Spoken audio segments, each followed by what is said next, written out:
Assalamualaikum warahmatullahi wabarakatuh. Alhamdulillah, alhamdulillahirabbil alamin.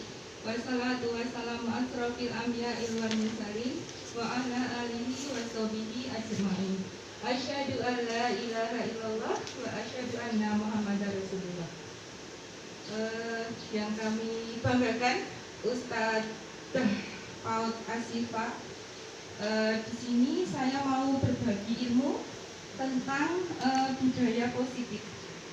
Di mana budaya positif ini sudah kami dapatkan ilmunya di modul 1.4 dan insya Allah di sini saya mau berbagi dengan teman-teman. Biar semangat dulu, tepuk semangat. Semangat. Semangat. Hari ini sehat semuanya teman-teman? Alhamdulillah. Alhamdulillahirabbil alamin. Seperti yang ada di slide, ada budaya positif. Teman-teman tahu nggak apa itu budaya positif? Mungkin ada yang bisa membantu saya. Budaya positif itu apa ya? Kalau di sekolah kita sudah menerapkan, biasanya kalau kita piket di depan itu ada apa teman-teman? Senyum, sapa, salam. Ya, itu salah satu budaya positif. Terus untuk materinya, budaya positif itu merupakan nilai-nilai, keyakinan-keyakinan dan kebiasaan-kebiasaan di sekolah yang berpihak pada murid agar murid berkembang menjadi pribadi yang kritis, penuh hormat dan bertanggung jawab. Jadi suatu keyakinan dan kebiasaan biasanya kita memberikan pembiasaan yang baik yang jadi budaya dan agar anak itu bertanggung jawab. Untuk membangun budaya positif di sekolah perlu adanya yang pertama itu adalah lingkungan yang positif. Alhamdulillah sekolah kita lingkungannya sudah positif ya teman-teman guys. Ya. Terus aman, alhamdulillah juga aman ya, mainannya juga aman. Bunga-bunganya kita juga tidak ada bunga yang berbahaya untuk anak, misalnya ada korbia itu kan juga tidak ada. Terus nyaman. Kira-kira nyaman nggak ya anak-anak sekolah kita? Nyaman ya teman-teman ya? Nyaman. Terus ada lagi mandiri dan bertanggung jawab. Nah untuk mandiri dan bertanggung jawab karena kita baru awal semester awal ini ya Us, tentunya kita baru berproses, belum bisa sepenuhnya.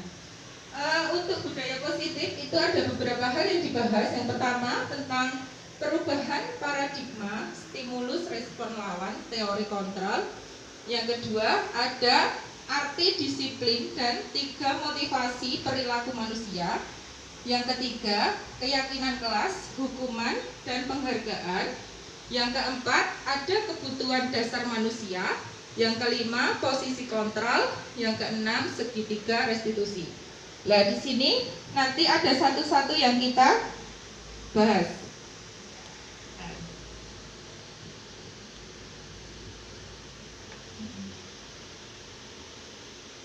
Pertama, perubahan paradigma stimulus respon lawan teori kontrol.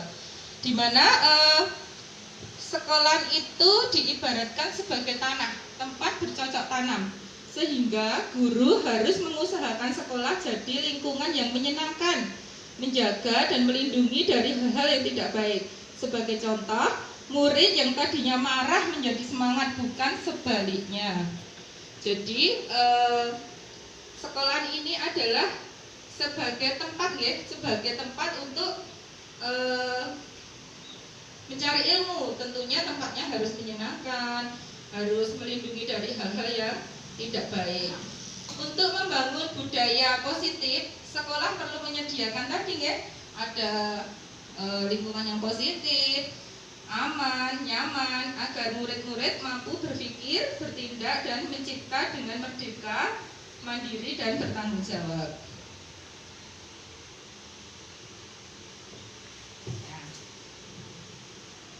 Kemudian untuk stimulus respon lawan teori kontrol untuk yang pertama tadi, teorinya sudah dijabarkan bahwa contohnya itu contohnya ada kebutuhan kita sama ya usia, maka perlu ada pemaksaan ada pada bujukan dan gagal. Terus yang kedua, stimulus teori kontrol, kebutuhan kita berbeda, tetapi adanya kolaborasi dan konsensus menciptakan pilihan-pilihan baru.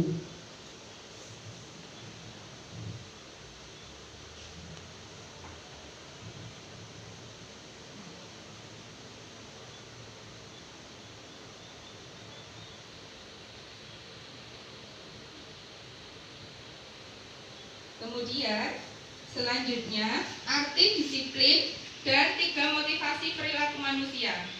Menurut KHD itu siapa Us? Ki Hajar Dewantara menyatakan bahwa untuk mencapai kemerdekaan dalam konteks pendidikan saat ini, murid itu yang merdeka syaratnya adalah disiplin yang kuat. Sebagai pendidik, tujuan kita adalah menciptakan anak-anak yang memiliki disiplin diri, sehingga mereka bisa berperilaku dengan mengacu pada nilai-nilai kebajikan universal dan memiliki motivasi intrinsik bukan ekstrinsi ya. Jadi di sini ini ya nilai-nilainya itu dari dalam diri, jadi tidak dari luar diri. Kemudian untuk 3 motivasi perilaku manusia,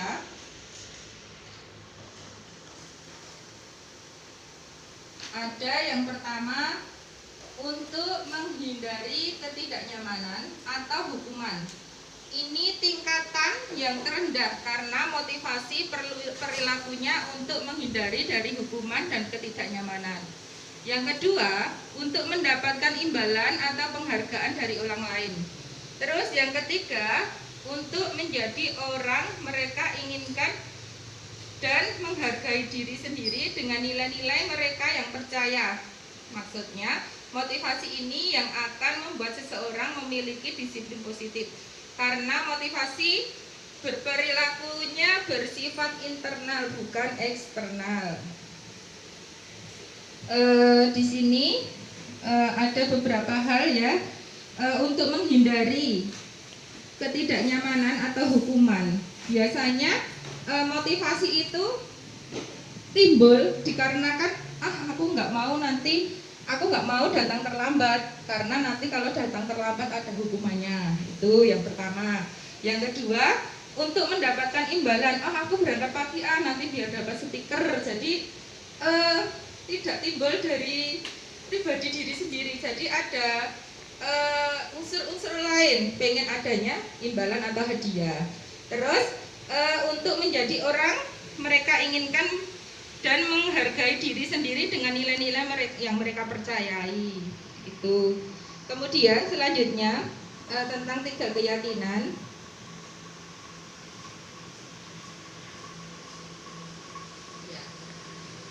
Tiga keyakinan kelas, hukuman dan penghargaan.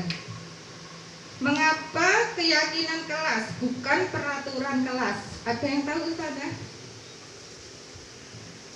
Iya, karena suatu keyakinan akan lebih memotivasi seseorang dari dalam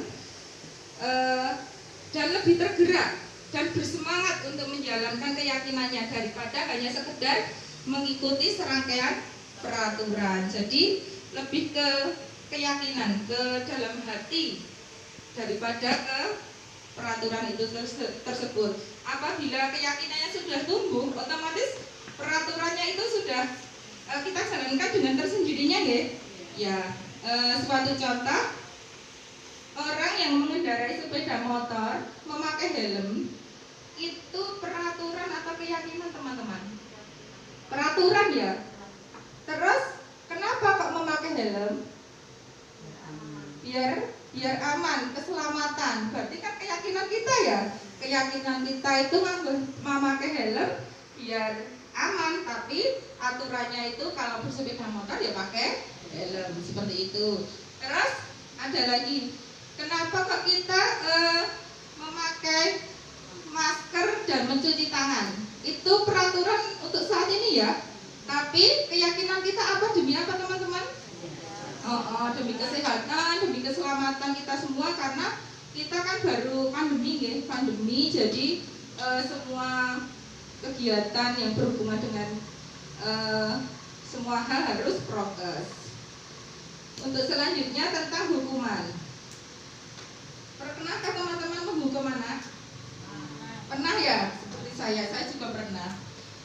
Tapi hukumannya tentunya bukan hukuman fisik. Hukumannya kita misalnya menyuruh anak, misalnya nggak mau sholat, nanti sholat sendiri atau menulis berapa kali gitu. Kalau tempat saya dulu, karena sekarang sudah ada ilmunya, mungkin sudah kita ubah, kita kurangi paling enggak. Untuk hukuman itu tidak terencana. Anak atau murid tidak tahu apa yang terjadi dan tidak dilibatkan. Hukuman bersifat satu arah dari pihak guru yang memberikan, dan murid hanya menerima suatu hukuman tanpa ada suatu diskusi. Hukuman diberikan berupa fisik maupun verbal, dan murid disakiti oleh suatu perkataan atau kata-kata. Sedangkan sanksi atau konsekuensi sudah terencana atau sudah disepakati untuk sanksi murid dibuat tidak nyaman dalam jangka pendek. Jadi suatu hukuman itu sesuatu yang tidak terencana, tetapi membuat efeknya itu jangka panjang. Terus kalau sanksi itu sudah terencana, terus disepakati. Misalnya Mbak Ani itu minumnya ini ya, meletakkan minuman di meja. Jadi Mbak Ani itu mempunyai konsekuensi, yaitu apa konsekuensinya? Membersihkan tempat yang basah tadi. Jadi bedanya antara hukuman dan konsekuensi. Di sini saya mau Ustazah, kita mau sharing bersama. Saya mau membagikan angket. Teman-teman nanti mengisi termasuk keyakinannya apa gitu. Misalnya kembalikan barang ke tempatnya, itu termasuk nilai-nilai kebajikannya apa? Misalnya itu termasuk tanggung jawabkah, kehormatan, peduli, atau kejujuran, atau keamanan. Nanti kita bisa bahas sampai tuntas di sini. Minta tolong ya satu-satu.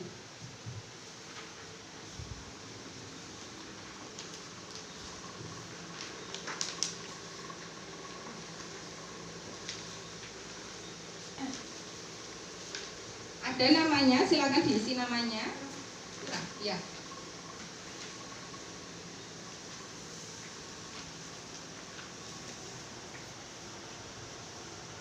Ada beberapa hal yang di sini tentang keyakinan atau nilai kebajikannya apa. Ya, untuk sebagai gambaran, nilai-nilai kebajikan itu boleh saling menghargai, saling menghormati, peduli, kejujuran, integritas, seperti itu.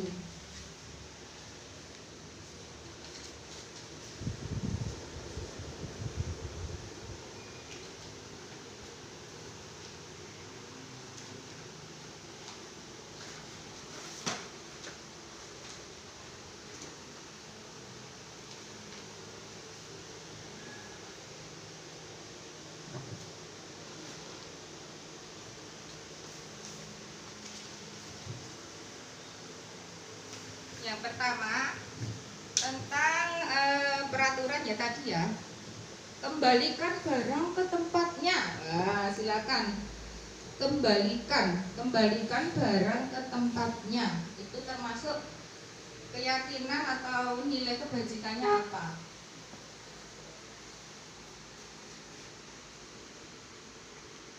Yang kedua, Dilarang mengganggu orang lain. Dilarang mengganggu orang lain.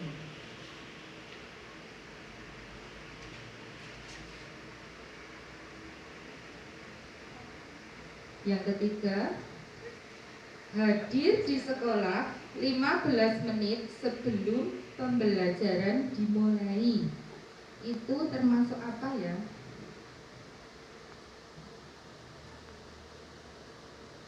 Terus ada yang keempat, dilarang melakukan kekerasan.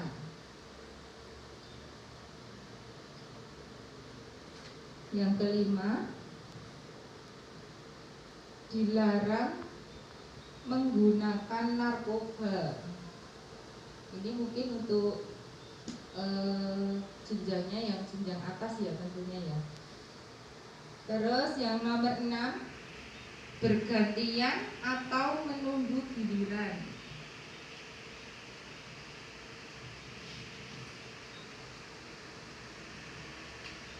Yang ketujuh, dilarang merokok.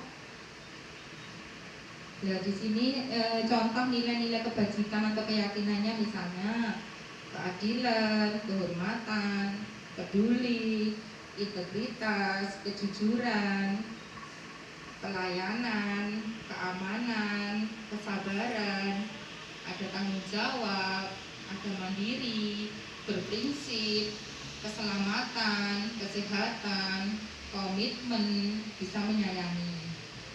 Ada banyak hal tentang keyakinan atau nilai kebajikan. Untuk nomor 8, gunakan masker. Ini tadi nilai keyakinannya apa?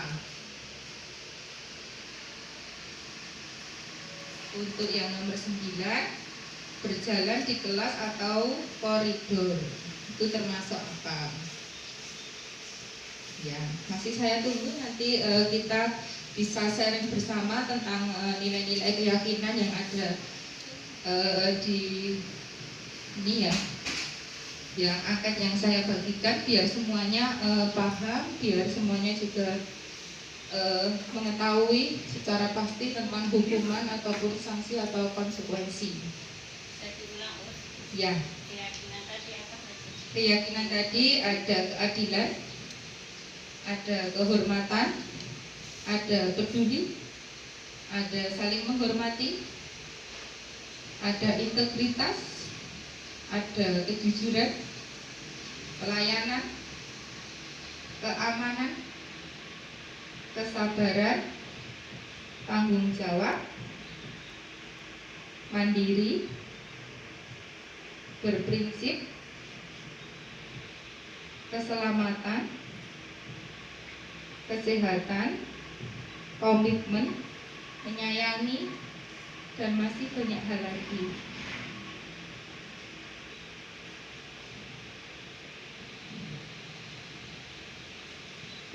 Mungkin ada yang sudah selesai? Boleh sharing sama saya. Us ini sudah selesai, Us? Sudah? Kita sharing ya, Us ya. Untuk nomor 1, Us ini sebentar. Kembalikan barang pada tempatnya itu termasuk apa, Us? Kalau menurut saya itu membentuk karakter tanggung jawab. Iya, tanggung jawab. Kenapa, Us, kok tanggung jawab? Karena anak dilatih untuk bertanggung jawab dengan apa yang sudah dia lakukan. Ketika dia menggunakan barang itu dikembalikan kepada tempatnya. Ya, betul sekali. Untuk yang pertama itu kembalikan barang ke tempatnya itu adalah nilainya adalah keyakinannya adalah sebagai wujud apa? Tanggung jawab. Terus untuk yang kedua mungkin Ustari bisa berbagi, bisa sharing. Dilarang mengganggu orang lain. Peduli sesama teman. Toleransi. Iya, sesama teman. Temannya menjaga teman-temannya. Alasannya seperti itu ya, Us ya. Jadi dilarang mengganggu orang lain. Itu menurut Ustadzah Kari adalah peduli sesama teman dan toleransi. Kalau boleh saya persingkat katanya biar padat, itu adalah saling menghargai ya. Jadi satu kalimat itu bisa ini ya, saling menghargai ya. Terus untuk nomor 3, hadir di sekolah 15 menit sebelum pembelajaran dimulai. Mungkin ada Ustazah Dian bisa berbagi, Us? Kalau menurut saya ini termasuk disiplin atau tanggung jawab. Karena memang semua saat setiap santri itu kan memang harus ditanamkan untuk disiplin dari pendidikan anak usia dini. Itu menurut saya harus sudah mulai ditanamkan untuk kedisiplinannya biar nanti untuk kedepannya menjadi santri atau siswa yang lebih baik. Ya. Oke, bagus sekali Ustazah. Untuk hadir di sekolah 15 menit sebelum pembelajaran dimulai itu termasuk disiplin diri ya, terutama tentang disiplin waktu. Mungkin nomor 4 bisa berbagi Ustazah Pur, dilarang melakukan kekerasan. Di sini untuk dilarang melakukan kekerasan, kita menjaga keselamatan ya, terutama keselamatan diri sendiri, karena kita di saat bermain terutama dengan anak-anak kita ajarkan bahwa keselamatan itu sangat penting. Jadi kita pahamkan terhadap anak-anak mungkin saat bermain bahwa aturan main itu kita tekankan untuk tidak saling mengganggu, tidak saling dalam arti kadang berebut mainan, karena saat berebut mainan nanti berefek pada anak kadang terus melakukan kekerasan. Yang perlu kita tekankan di sini bahwa untuk menanamkan keselamatan di setiap diri, terutama anak itu, kita membuat aturan bahwa kekerasan itu dilarang. Jadi anak-anak tahu bahwa kekerasan itu perbuatan yang tidak baik, seperti itu. Oke, menarik sekali paparan dari Uskur, dilarang melakukan kekerasan itu ada keselamatan ya Ustazah ya. Di sini ada beberapa sudut pandang. Keselamatan juga bisa. Kalau dilarang melakukan kekerasan itu juga bisa saling menyayangi, ya, menyayangi sesama teman. Jadi ketika kita menyayangi sesama teman, otomatis kita tidak berbuat hal-hal yang tidak kita inginkan, kekerasan ya, terutama kekerasan itu. Terus dilarang menggunakan narkoba. Coba Ustazah Umi, boleh sharingnya? Ya, untuk peraturan dilarang menggunakan narkoba, menurut saya ini kebajikan yang dikenakan bisa terkait dengan kesehatan, gitu. Karena dampak dari penggunaan narkoba ini sangat tidak baik untuk kesehatan dan untuk pernapasan. Iya. Iya, betul sekali teman-teman. Dilarang menggunakan narkoba itu berdampak untuk kesehatan. Ada tambahan lagi boleh, keselamatan ya. Jadi untuk keselamatan kita semuanya. Jadi selain untuk kesehatan, juga untuk keselamatan. Itu sama dengan dilarang merokok ya. Jadi nomor 5 sama nomor 7 itu sama ya, karena demi keselamatan. Berganti atau menunggu giliran. Minta tolong sharingnya Ustazah Lili.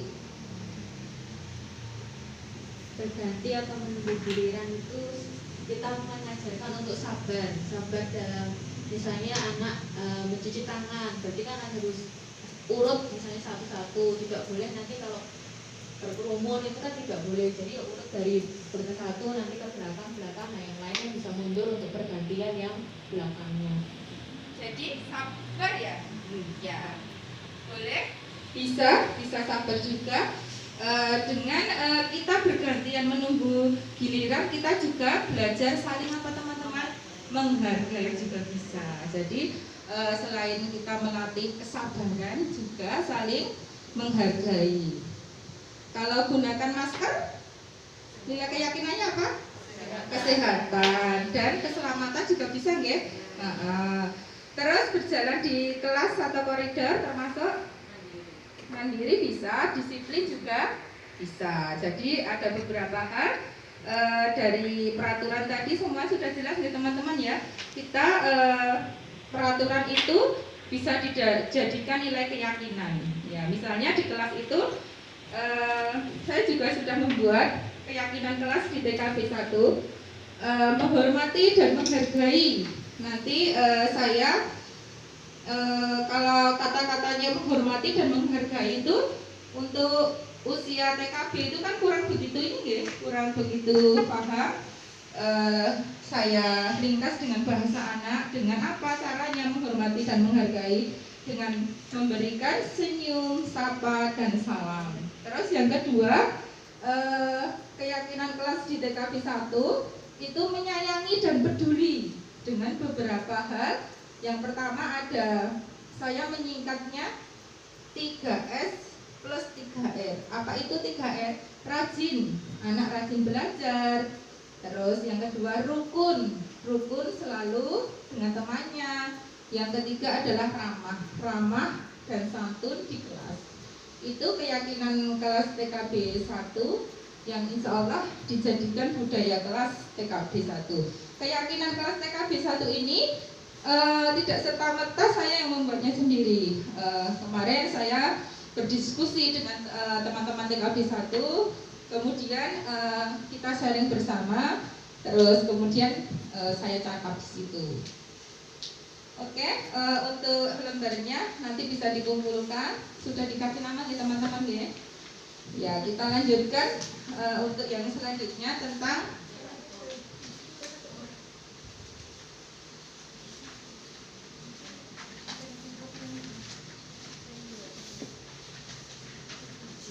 penghargaan.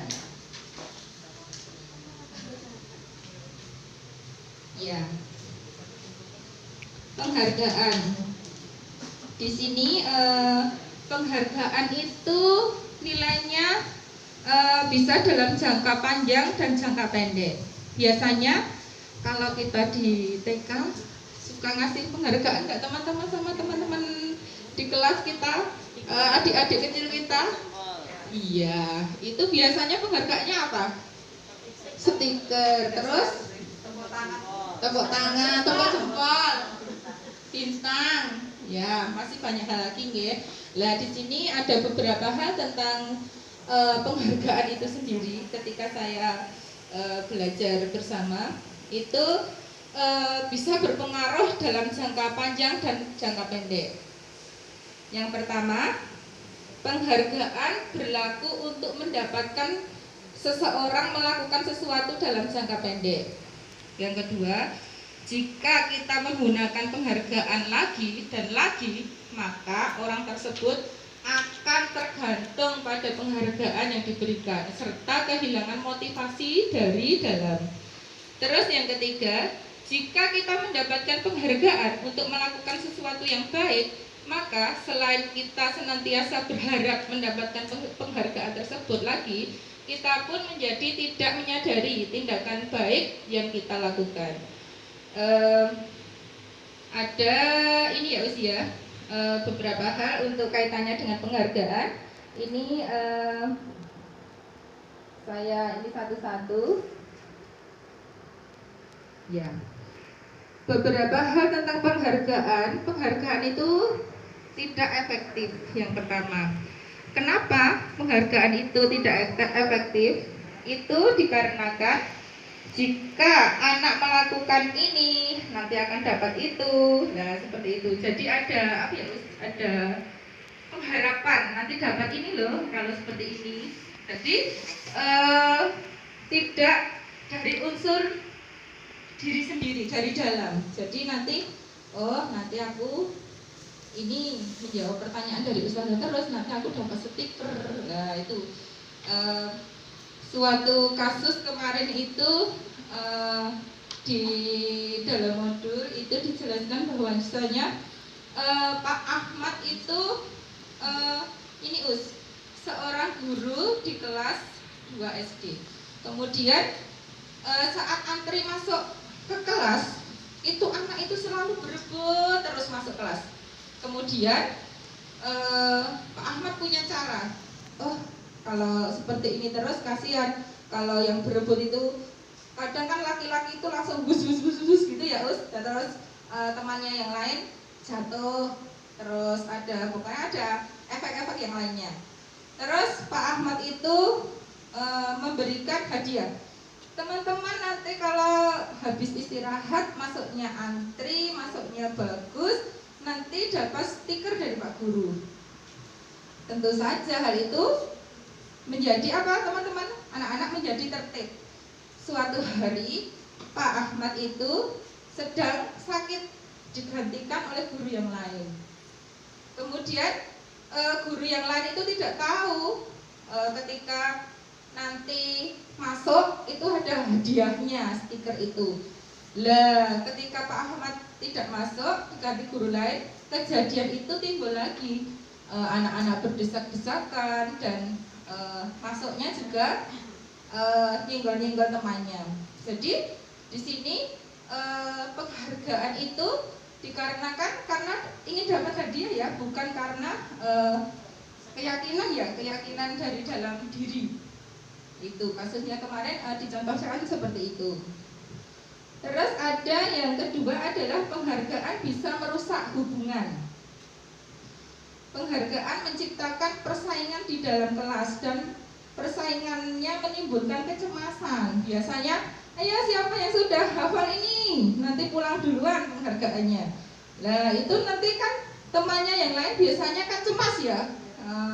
Aku nanti nggak pulang duluan dan sebagainya. Itu penghargaan bisa merusak hubungan. Terus yang ketiga, penghargaan mengurangi ketepatan.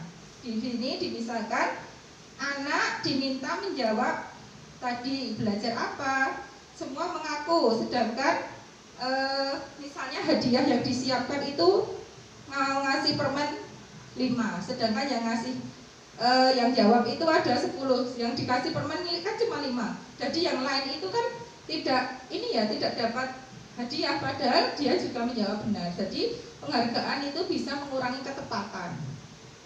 Untuk selanjutnya itu adalah penghargaan itu menghukum. Saya juga sempat berpikir kenapa ya kok penghargaan itu gak menghukum. Ini dicontohkan seperti ranking.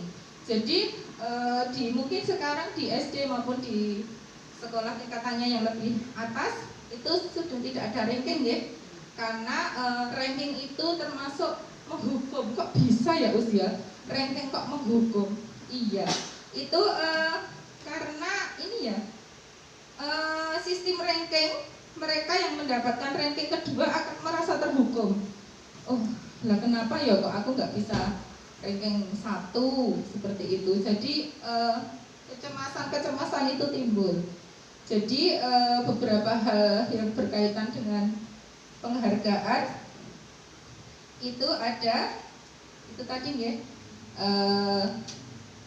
penghargaan tidak efektif, penghargaan bisa merusak hubungan, penghargaan mengurangi ketepatan, dan penghargaan menghukum. Ada yang ditanyakan teman-teman? Sudah jelas? Ya. Ya, Us. Sedikit bertanya, ketika kita memberikan penghargaan itu nanti efeknya seperti itu nggak? Ada 4 hal itu, bagaimana kita bisa membentuk karakter anak biar itu tidak termotivasi karena hadiahnya, tapi itu bisa menjadi karakter. Terutama kalau untuk TK memang kita masih sering menggunakan ribet-ribet yang nyata itu di kelas. Jadi kayak misalnya nanti yang tidur nomor 1 pulang nomor 1 dan lain-lain seperti itu kan masih biasa kita lakukan. Itu untuk memperbaiki itu nanti biar terbentuk dari pribadi anak. Oh, aku harus disiplin, nah seperti itu. Kira-kira caranya bagaimana? Kita sharing aja.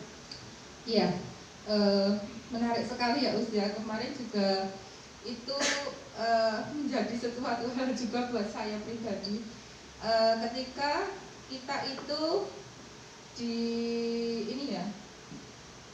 dengan situasi kita yang di kelas aslinya ya usia, dengan kenyataannya, dengan teorinya gitu ya. Ketika seperti itu, maka kita diperlukan pendekatan perilaku. Di sini yang ditunjukkan adalah pendekatan perilaku kepada anak. Jadi kita itu selalu mengakomodir anak-anak. Oh, anak-anak itu kebutuhannya seperti apa toh? Anak-anak itu kepinginannya seperti apa toh? Jadi lebih banyak sharingnya kepada anak-anak, sehingga nanti ketika kita tahu kebutuhannya apa, keinginannya seperti apa, nanti hal itu akan jadi di dalam hati, menimbulkan keyakinan di dalam hati. Jadi intinya kita selalu mendekati anak, berperilakunya sama anak, jadi menjadi temannya anak setiap saat dan setiap waktu. Seperti itu kemarin dijelaskannya. Itu ya usia. Ya. Terus kita lanjut ke 5 kebutuhan dasar manusia.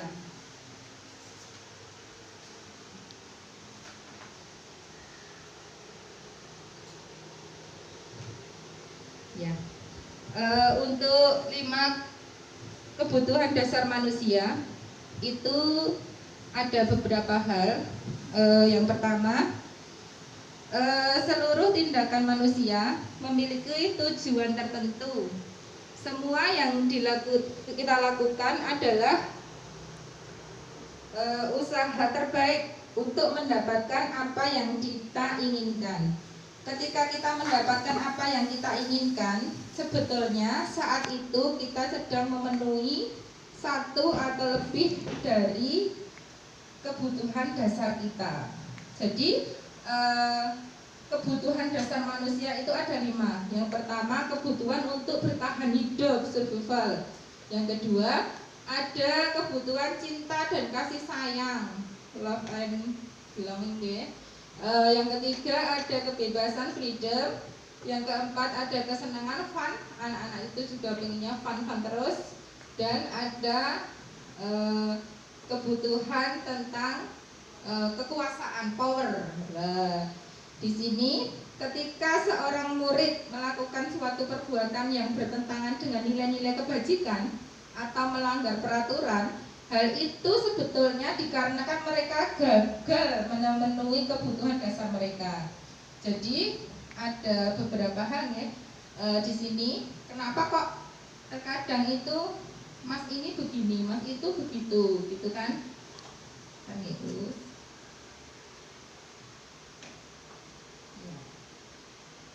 Yang pertama, saya bahas satu persatu. Untuk kebutuhan bertahan hidup atau apa tadi survival. Itu kebutuhan yang bersifat fisiologis untuk bertahan hidup. Misalnya rumah, kesehatan, dan makanan. Suatu contoh ya usia. Anak itu kebutuhannya apa sih sebetulnya? Di sini saya contohkan di kelas saya misalnya ya. Mas Farel mengambil bekal temannya karena lapar dan orang tuanya tidak pernah membawakan bekal makan siang. Itu kebutuhan yang sedang dipenuhi adalah kebutuhan apa teman-teman? Bertahan untuk hidup. Karena apa? Karena lapar ya. Karena lapar, jadi kan bertahan hidup. Terus ada selanjutnya kebutuhan cinta dan kasih sayang, kebutuhan untuk diterima. Di sini kebutuhan ini dan 3 kebutuhan lainnya adalah kebutuhan psikologis, kebutuhan untuk memenuhi dan menerima kasih sayang, dan kebutuhan untuk memberi dan menerima kasih sayang, dan kebutuhan untuk memberi dan menerima kasih sayang. Contohnya, Mas Farel itu mengambil bekal temannya, karena tidak lapar karena senang karena senang. Nanti temanku nggak tak ambil kebutuhannya bekalnya, nanti seperti apa ya, intinya seneng menggoda gitu ya usia ya, over ya. Itu karena apa? Kebutuhan anak itu sebetulnya Mas Farel itu butuh apa sih di rumah ataupun di sekolahan? Karena kurang perhatian. Anak-anak juga sering gitu ya. Ada beberapa anak ya seperti itu. Nanti kita tinggal ini aja, butuhnya anak itu di kebutuhan mana sih yang harus kita penuhi. Nah itu. Terus ada lagi penguasaan, kebutuhan pengakuan atas kemampuannya. Kebutuhan ini berhubungan dengan kekuatan untuk mencapai sesuatu. Anak-anak yang memiliki kebutuhan dasar akan kekuasaan yang tinggi biasanya selalu ingin menjadi pemimpin. Nah ini kemarin itu bisa dicontohkan misalnya ini. Misalnya Mas Farel lagi aja ya. Mas Farel itu awalnya biasa saja, mondar mandir. Kemudian Mas Mahes itu mainan Lego ya, mainan Lego, terus direbut, diambil semuanya sama Mas Farel. Itu karena apa? Mas Farel ingin menguasai mainannya Mas Mahes. Jadi kebutuhan yang diinginkan oleh Mas Farel itu adalah penguasaan, ya, penguasaan. Terus selanjutnya kebutuhan itu ada kebutuhan kebebasan, kebutuhan akan pilihan atau kebebasan atau kebutuhan akan pilihan, kebutuhan akan kemandirian, otonomi, memiliki pilihan dan mampu mengendalikan arah hidup seseorang. Terus selanjutnya itu ada kebutuhan kesenangan, ada kebutuhan untuk merasa senang. Anak-anak itu kebutuhan kesenangan itu bisa bermain, tertawa lepas tanpa beban. Itu adalah kebutuhan kesenangannya mereka. Jadi seorang guru itu harus mengetahui 5 kebutuhan dasar yang dimiliki anak. Anak itu kebutuhan mana sih yang perlu kita ketahui? Nah, seperti itu ada 5 kebutuhan dasar tadi.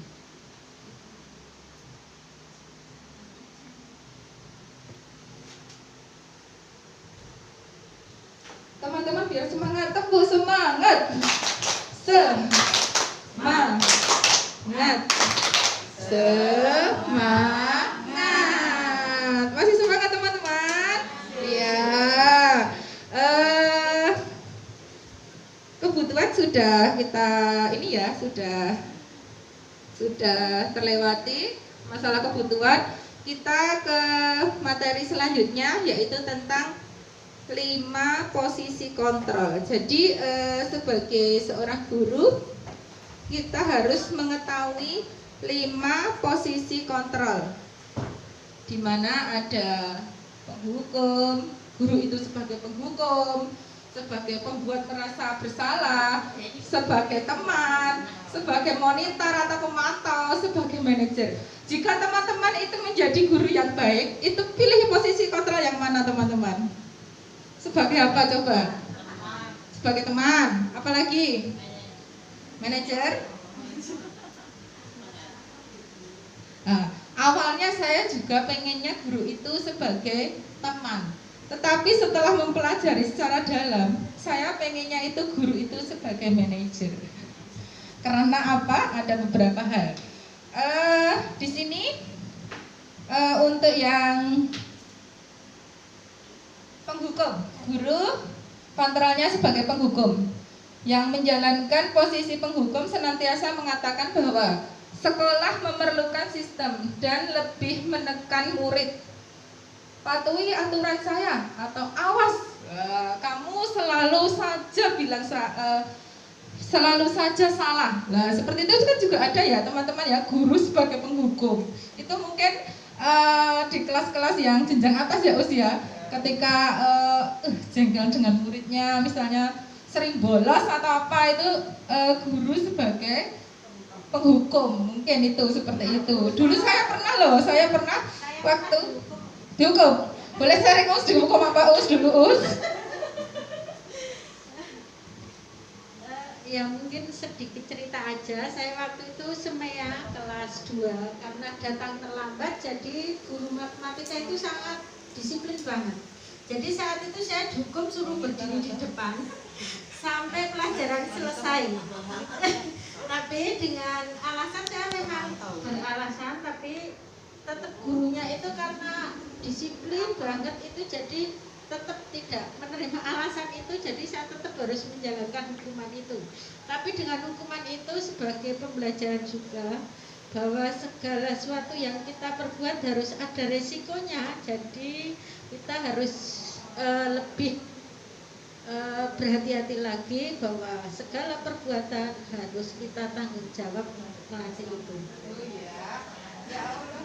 Berarti hukuman semuanya itu bersifat jerah ya Us ya, membuat jerah ya, penghukum itu ya. Saya juga pernah Us, waktu itu saya SMP, hari Jumat saya kan ini ya Us ya, senam di depan gitu sama temannya jejer.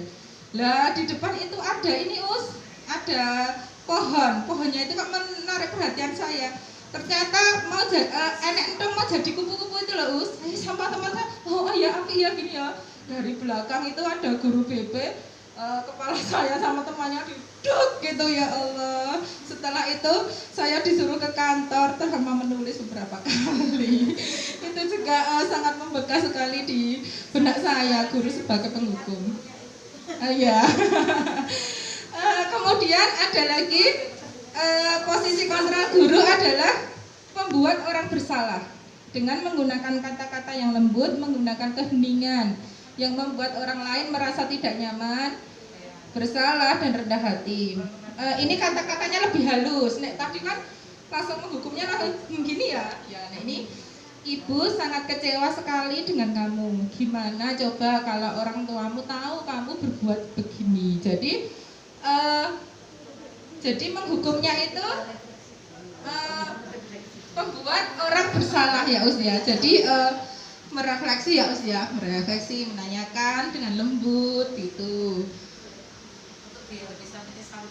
Iya, biar bisa menyesali perbuatannya. Nah ini guru sebagai teman. Guru pada posisi ini tidak akan menyakiti murid, ya benar, tidak akan. Namun akan berupaya mengontrol murid mereka dengan persuasi. Contohnya, ya sudah kali ini tidak apa-apa, nanti bantu ibu bereskan, misalnya gitu. Tapi guru sebagai teman ini mempunyai kelemahan, kelemahannya bila suatu saat guru tersebut tidak membantu, maka murid akan merasa kecewa. Biasanya aku dibantu sama bu guru, ini kok enggak. Saya pikir bapak ibu teman saya. Murid itu merasa kecewa karena tidak mau berusaha lagi karena jaga kayak Us ya. Cara-cara kita sering ya Us, kita sebagai ustadzah PAUD hal-hal seperti itu sering kita lakukan. Jadi kita cenderung saya posisi kontrol saya guru sebagai teman, membantu terbatas. Tapi setelah dapat ilmunya ini ya Us ya, nanti sambil kita perbaiki. Ada efek bagusnya, ada juga efek yang kurang bagus, ya. Terus ada lagi guru itu sebagai monitor atau pemantau, mengawasi segala sesuatu hal ya. Contohnya peraturannya tadi apa? Kamu kok berbuat seperti itu? Apa yang kamu lakukan? Lah seperti itu. Jadi cuma memantau dan memantau. Terus ini yang kelima mungkin baru bagi ustadzah tentang guru itu sebagai manajer. Baru dengar atau sudah dengar Us? Sudah dengar ya Us ya? Ya. Di sini guru sebagai manajer ini posisi mentor di mana guru berbuat sesuatu bersama dengan murid, mempersilahkan murid mempertanggungjawabkan perilakunya, mendukung murid agar dapat menemukan solusi atas permasalahannya sendiri. Ini ditanyakan biasanya Us. Ditanyakan tentang apakah kamu meyakininya. Kembali ke keyakinan tadi, keyakinannya misalnya datang tepat waktu kan peraturan, tapi menghormati atau menghargai waktu itu kan keyakinan ya Us.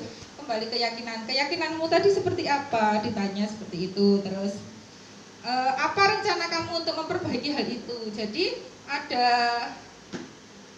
saling memberi saling menerima ya Us ya. Ada solusi-solusi yang diberikan.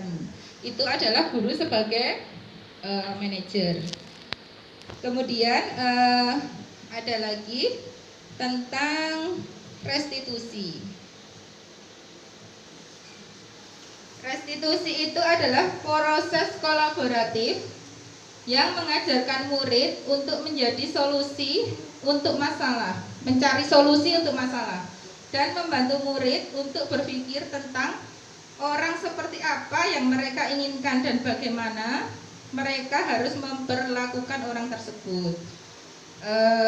Di sini restitusi itu adalah proses menciptakan kondisi bagi murid untuk memperbaiki kesalahan mereka sehingga bisa kembali pada kelompok mereka dengan karakter yang kuat. Restitusi ini membantu murid lebih memiliki tujuan, lebih disiplin positif dan memulihkan dirinya setelah berbuat salah. Menjadi orang yang menghargai nilai-nilai kebajikan yang mereka percayai. Di sini restitusi kemarin saya sempat praktek segitiga restitusi ya di kelas saya. Gini, waktu kegiatan sholat, kelas saya kan sudah ada praktek sholat ini ya, praktek sholat duha. Nah di situ Mas Farel itu nanti saya kasih videonya biar nanti teman-teman juga tahu. Itu menyenggol-nyenggol temannya, membuat usil temannya sehingga temannya yang lain itu tidak khusyuk dalam melakukan praktek sholat. Kemudian ketika sudah selesai, saya panggil Mas Farel di sebelah sini, saya tanya tentang apa sih yang tadi Mas Farel lakukan. Itu Mas Farel itu perbuatannya salah atau tidak, saya tanya seperti itu. Terus Mas Farel itu kepinginnya seperti apa sih? Kalau perbuatannya tadi salah, penginnya seperti apa? Jadi saya menanyakan keinginannya seperti apa. Jadi saya tidak Mas Farel mengulang sholat, Mas Farel sholat di kelas lain, itu enggak. Saya menanyakan keinginannya Mas Farel itu seperti apa. Mas Farel mau mengulangi lagi atau tidak, seperti itu. Ternyata dia tidak mau mengulangi perbuatannya lagi. Terus dia berjanji juga mau sholat dengan tertib. Itu kemarin sama dua praktek saya, yaitu ketika anak-anak bermain menggambar mewarnai, itu ada murid yang merebut krayon temannya. Itu juga kemarin saya buat restitusi dengan segitiga restitusi. Apa sih itu segitiga restitusi? Ya sebentar. Ya, dengan menstabilkan identitas. Yang pertama, bertujuan untuk mengubah identitas anak dari orang yang gagal karena melakukan kesalahan menjadi orang yang sukses. Kalimat-kalimat untuk meyakinkan anak itu biasanya kalau di segitiga restitusi yang menstabilkan identitas itu bertanyanya, berbuat salah itu tidak apa-apa, nanti bisa dilanjutkan apa gitu. Tidak ada manusia yang sempurna. Terus ada, apakah kamu sedang menjadi teman yang baik buat dirimu sendiri? Itu. Kemudian untuk yang kedua, setelah melakukan menstabilkan identitas, saya melakukan validasi tindakan yang salah. Dilakukan karena untuk memenuhi kebutuhan dasar. Kalimat-kalimat dengan nada tanpa menghakimi akan validasi kebutuhan mereka. Pertanyaannya, kalimatnya bisa disebutkan, contohnya ya usia. Padahal kamu lebih bisa melakukan yang lebih buruk dari ini. Kamu pasti punya alasan mengapa melakukan hal itu. Seperti yang saya tanyakan sama Mas Farel tadi. Kamu boleh mempertahankan sikap itu, tapi kamu harus menambahkan sikap yang baru. Itu ketika sudah melakukan validasi tindakan, terus menanyakan keyakinan. Contoh kalimatnya ketika menanyakan keyakinan, apa yang kita percaya sebagai kelas atau keluarga, terus apa nilai-nilai umum yang telah kita sepakati, misalnya kesepakatan yang tadi apa tentang kesepakatan kelas.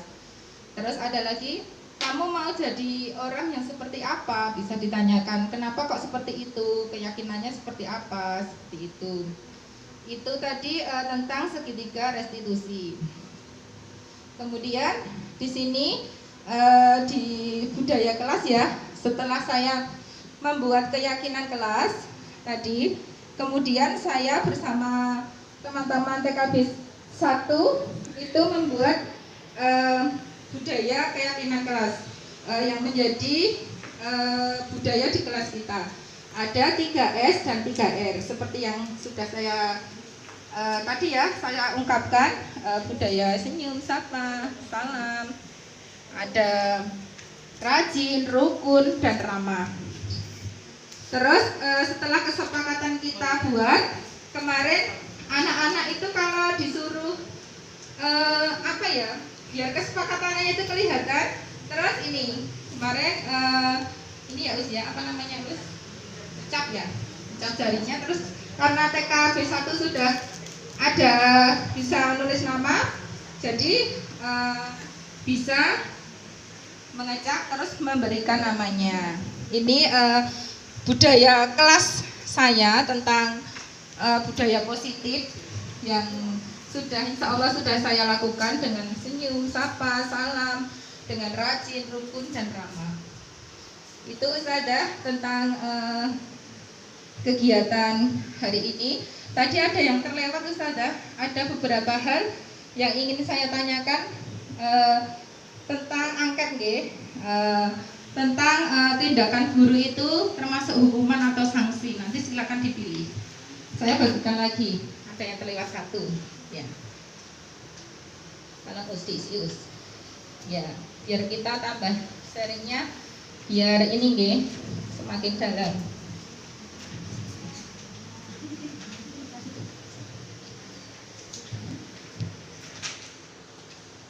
Biar kita bisa tahu membedakan hukuman atau sanksi.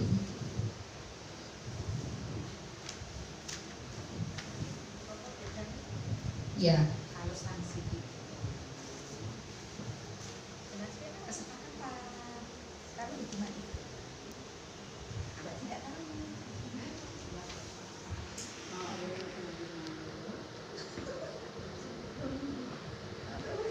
Iya, tadi sudah saya jelaskan ya tentang apa sih itu hukuman, apakah itu sanksi, efek-efeknya jangka panjang, jangka pendek ketika mendapat hukuman, ketika ada sanksi. Seperti saya jelaskan tadi, anak yang ini harus pakai air ya, air minum tadi itu termasuk hukuman atau sanksi ketika disuruh membersihkan, mengelap. Nah itu suatu contoh-contohnya. Nomor 1, mencatat 100 kali di dalam buku kalimatnya, saya tidak akan terlambat lagi karena terlambat sekolah. Kasusnya sama ya Us ya? Iya, itu termasuk apa itu? Termasuk hukuman atau sanksi itu, menulis 100 kali sampai keju tangannya ya Us ya.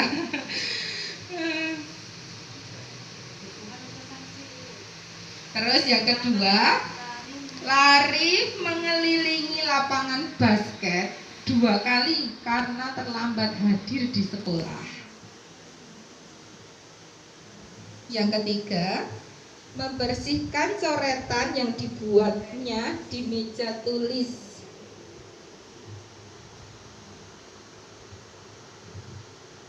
Yang keempat, murid diminta untuk push up 15 kali karena tidak menggunakan masker di sekolah.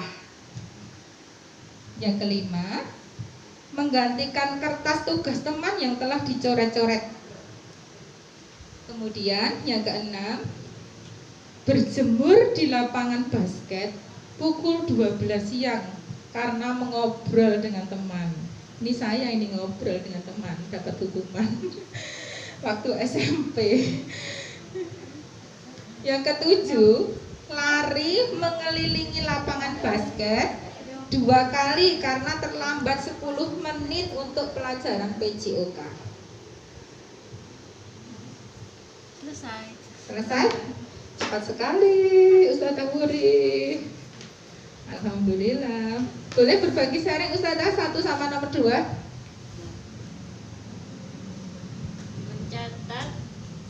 Mencatat 100 kali dalam buku kalimat saya tidak akan terlambat lagi karena terlambat sekolah. Menurut saya ini termasuk hukuman. Karena apa? Karena di sini tidak maksudnya tidak ada kesepakatan antara murid dan guru itu di situ, dan terlalu berat menurut saya terlalu berat bagi si murid seperti itu. Untuk yang kedua, lari mengelilingi lapangan basket 2 kali karena terlambat hadir di sekolah.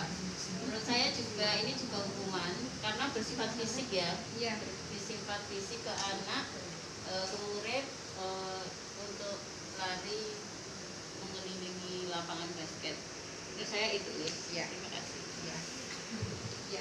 Ada jawaban lain nomor 1, 2 sama ya, hukuman karena tidak ada kesepakatan tadi ya, tidak ada kesepakatan, terus membuat efeknya itu efek jangka panjang. Terus nomor 3 dan 4 coba Ustazah Indras bisa share. Untuk nomor 3, membersihkan coretan yang dibuatnya di meja tulis, menurut saya termasuk sanksi karena di sini ada kesepakatan antara guru dan murid untuk melakukan suatu tanggung jawab atas yang dilakukan oleh anak. Misalkan anak membuat coretan, kemudian anak diminta untuk bertanggung jawab atas perbuatannya itu untuk membersihkan coretan tadi yang telah dibuatnya, seperti itu. Kemudian yang nomor 4, murid diminta untuk push up 15 kali karena tidak menggunakan masker di sekolah. Menurut saya ini merupakan hukuman karena di sini anak diminta untuk push up dengan beberapa kali sampai 15 kali. Di sini mungkin anak merasa mungkin ada anak yang tidak kuat dengan melakukan push up selama 15 kali. Jadi ini menurut saya merupakan suatu hukuman. Iya, betul sekali ya. Jadi ketika murid diminta push up 15 kali itu tidak ada kesepakatan dengan guru, itu termasuk hukuman. Kemudian yang kelima itu menggantikan kertas tugas teman yang telah dicoret-coret, itu adalah sanksi karena nanti adanya kesepakatan. Kemudian saya minta tolong untuk sharing nomor 6 dan 7 Ustazah Eni. Ya, untuk nomor 6, berjemur di lapangan basket pukul 12 siang karena mengobrol dengan teman, menurut saya adalah hukuman karena apa yang dilakukan anak dengan hukumannya itu tidak berkesinambungan, artinya ngobrol kok hukumannya berjemur di lapangan basket seperti itu. Karena kalau sanksi itu kan kita bertanggung jawab dengan apa yang kita lakukan, seperti itu. Kemudian untuk nomor 7, lari mengelilingi lapangan basket 2 kali karena terlambat 10 menit untuk pelajaran PJOK, menurut saya juga hukuman karena ini adalah kedisiplinan yang ditanamkan, tapi hukumannya ke fisik seperti itu. Gitu yang bisa saya bapak. Ya seperti itu ya teman-teman. Jadi teman-teman sudah tahu ya, bisa membedakan antara hukuman dan sanksi. Alhamdulillah sudah di penghujung kegiatan ya. Saya berbagi ilmunya. Di sini mungkin ada beberapa hal yang ditanyakan, nanti bisa lewat WA ataupun bisa komunikasi langsung dengan saya. Di sini saya mau minta refleksi Ustazah dari apa yang saya sampaikan.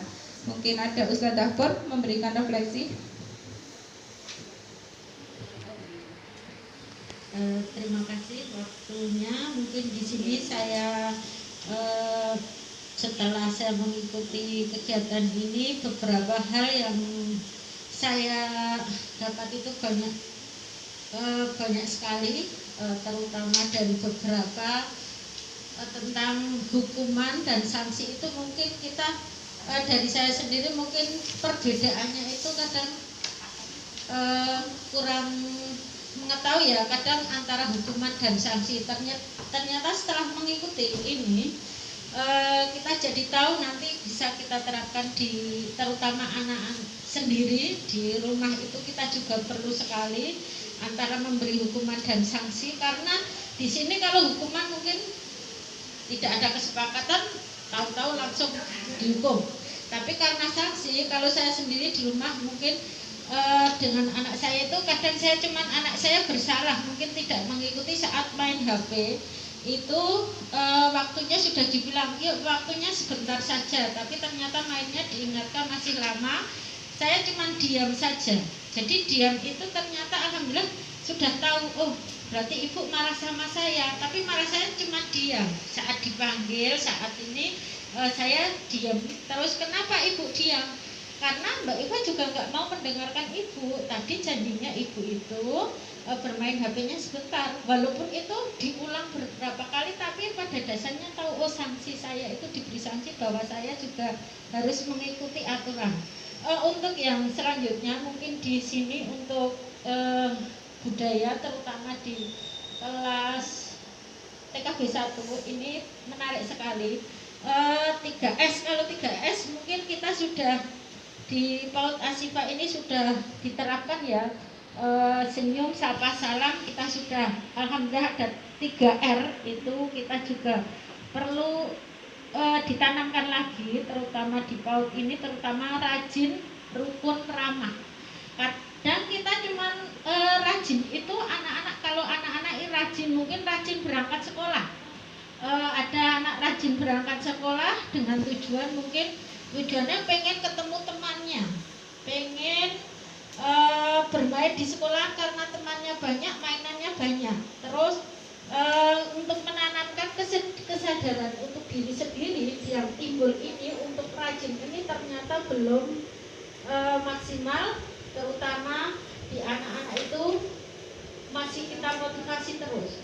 Terus rukun, karena rukun ini juga banyak sekali yang perlu kita tanamkan untuk anak, karena terutama di usia KB, saya kan di KB itu menerapkan rukun itu masih susah, apalagi di 3 bulan awal ini anak-anak masih sering berebut mainan, belum mau bergantian saat bermain, belum mau mungkin duduk dengan ustazah itu masih berebut karena egonya masing-masing. Jadi kita tanamkan untuk rukun dan ramah itu mungkin saat datang anak-anak bagaimana kita menanamkan terhadap anak itu, anak-anak lebih ramah dengan ustazah walaupun dengan menyapa, bagaimana anak itu ketemu ustazah itu ya ustazah dengan senang hati, kesadaran itu menyapa dengan senang hati. Terus ustazah sendiri juga menanggapi dari anak itu saat datang itu anaknya jadi merasa nyaman untuk di sekolah ini. Terus yang dari saya tadi untuk 5 posisi kontrol ini saya ilmunya manfaat sekali, terutama tadi saya ditanya pertama itu apa toh yang menjadi guru sebagai teman. Saya menjawab teman, tapi ternyata untuk menjadi yang Usrini tadi menjelaskan bahwa untuk menjadi guru sebagai manajemen itu adalah yang utama karena bisa memanajemen beberapa hal yang kita lakukan di sekolah ini. Mungkin ini dari saya, nanti bisa dari teman-teman mungkin bisa menambahi. Kurang lebihnya mohon maaf. Assalamualaikum warahmatullahi wabarakatuh. Satu lagi ya Ustazah untuk refleksi untuk hari ini, mungkin dari Ustazah Endras bisa untuk memberikan refleksi untuk kegiatan hari ini. Terima kasih. Alhamdulillah untuk kegiatan hari ini saya bisa mendapat ilmu yang sangat bermanfaat sekali. Mudah-mudahan nanti bisa saya aplikasikan dalam pembelajaran baik di sekolah maupun di rumah bersama anak-anak. Kemudian untuk kegiatan hari ini semoga juga nanti untuk kedepannya bisa bertambah baik serta lancar lagi. Mudah-mudahan bisa bermanfaat untuk kita semua, terutama untuk mendidik anak-anak kami. Itu terima kasih.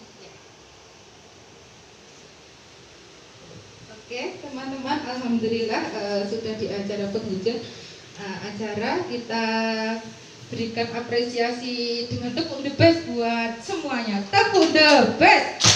I am the best. You are the best. We are the best. I am the best. You are the best. We are the best. Yes. terima kasih. Demikianlah paparan dari saya. Kalau ada salahnya saya minta maaf. Billahi taufiq walhidayah. Wassalamualaikum warahmatullahi wabarakatuh. Waalaikumsalam warahmatullahi wabarakatuh. Kegiatan diakhiri dengan foto bersama Ustazah.